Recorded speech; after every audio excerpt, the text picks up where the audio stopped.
Hello on this wonderful good Monday afternoon.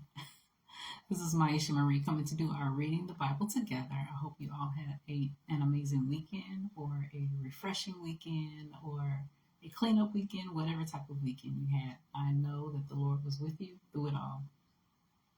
So we're going to be reading today Judges chapter 3 from the New Living Translation, and we're going to go ahead and get started. These are the nations that the Lord left in the land to test those Israelites who had not experienced the wars of Canaan. He did this to teach warfare to generations of Israelites who had no experience in battle. These are the nations: the Philistines, those living under the 5 Philistine rulers, all the Canaanites, the Sidonians, and the Hivites living in the mountains of Lebanon, from Mount Baal Hermon to Lebo Hamath. These people were left to test the Israelites, to see whether they would obey the commands the Lord had given to their ancestors through Moses. So the people of Israel lived among the Canaanites, Hittites, Amorites, Perizzites, Hivites, and Jebusites, and they intermarried with them. The Israelite sons married their daughters, and the Israelite daughters were given in marriage to their sons. And the Israelites served their gods. The Israelites did evil in the Lord's sight. They forgot about the Lord their God, and they served the images of Baal and the Asherah poles. Then the Lord burned with anger against Israel, and he turned them over to King Cushan Rishathaim, and Aram Naharaim. And the Israelites served Cushan Rishathaim for 8 years. But when the people of Israel cried out to the Lord for help, the Lord raised up a rescuer to save them. His name was Othniel, the son of Caleb's younger brother, Kenaz.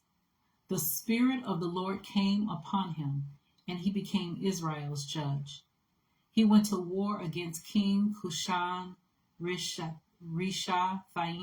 of Aram, and the Lord gave Othniel victory over him. So there was peace in the land for 40 years. Then Othniel, son of Kenaz, died. Once again the Israelites did evil in the Lord's sight, and the Lord gave King Eglon of Moab control over Israel because of their evil. Eglon enlisted the Ammonites and the Amalekites as allies, and then he went out and defeated Israel, taking possession of Jericho, the city of palms. And the Israelites served Eglon of Moab for 18 years. But when the people of Israel cried out to the Lord for help, the Lord again raised up a rescuer to save them.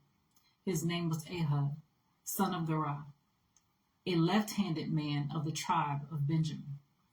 The Israelites sent Ehud to deliver their tribute money to King Eglon of Moab.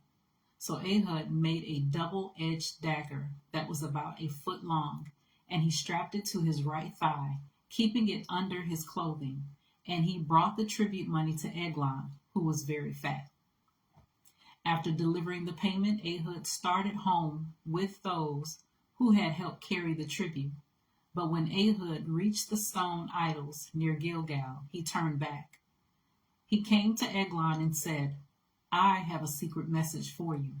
So the king commanded his servants, "Be quiet," and he sent them all out of the room. Ehud walked over to Eglon, who was sitting alone in a cool upstairs room, and Ehud said, "I have a message from God for you." As Eglon rose from his seat, Ehud reached with his left hand, pulled out the dagger strapped to his right thigh, and plunged it into the king's belly. The dagger went so deep that the handle disappeared beneath the king's fat. So Ehud did not pull out the dagger, and the king's bowels emptied. Then Ehud closed and locked the doors of the room and escaped down the latrine. After Ehud was gone, the king's servant returned and found the doors to the upstairs room locked. They thought he might be using the latrine in the room. So they waited. But when the king didn't come out after a long delay, they became concerned and got a key. And when they opened the doors, they found their master dead on the floor. While the servants were waiting, Ehud escaped, passing the stone idols on his way to Seirah. When he arrived in the hill country of Ephraim, Ehud sounded a call to arms. Then he led a band of Israelites down from the hills. "Follow me," he said, "for the Lord has given you victory over Moab, your enemy." So they followed him. And the Israelites took control of the shallow crossings of the Jordan River across from Moab, preventing anyone from crossing. They attacked the Moabites and killed about 10,000 of their strongest and most able-bodied warriors. Not one of them escaped. So Moab was conquered by Israel that day, and there was peace in the land for 80 years. After Ehud, Shamgar, son of Anath, rescued Israel. He once killed 600 Philistines with an ox goad. So that was Judges chapter 3 from the New Living Translation. As always, continue to search the scriptures daily to see what is true. Allow Holy Spirit to illuminate the word into your heart, your mind, and soul, bringing knowledge, understanding, and wisdom, and most of all, revelation of who God is, his true nature, his character, and how much he truly, truly loves you. You guys take care, and God bless, and until next time.